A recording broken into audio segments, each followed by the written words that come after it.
Today I'm going to show you how to change the Todoist notification sound, or more accurately, how to control the sound effect you hear when you complete a task in Todoist. This is a quick setting that many people miss, and it can make your workflow feel a lot cleaner and more personalized. If you've been looking for a way to manage Todoist sounds on desktop, this guide will walk you through it step by step. And before we jump in, if this video helps you out, make sure to hit that like button and subscribe for more simple software tutorials just like this.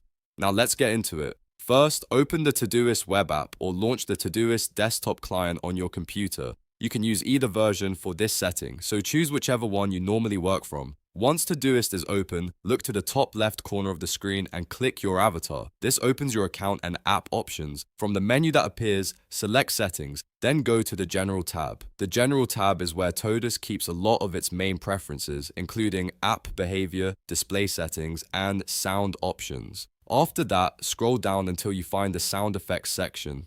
This is the area where Todoist lets you manage the task completion tone on desktop. Here, you'll see an option labeled Task Complete Tone. If you want to hear the celebration chime whenever you finish a task, make sure this option is checked. If you prefer a quieter workspace and don't want any sound when you complete tasks, simply uncheck it. That's all there is to it. Todoist does not allow you to change the actual sound file for desktop reminders. But this setting does let you turn the task completion sound on or off, which is the main sound-related option available in the app. So if you were wondering how to change the Todoist notification sound, now you know the exact limitation and the exact setting you can control. Once you've made your choice, your preference will be saved automatically and the new setting will take effect right away. If you complete a task after turning it on, you'll hear the tone.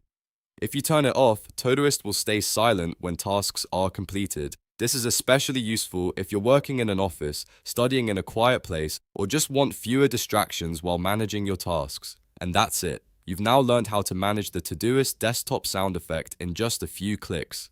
If this tutorial helped, please like the video, subscribe to the channel, and leave a comment if you want more Todoist tips and productivity guides. Thanks for watching, and I'll see you in the next one.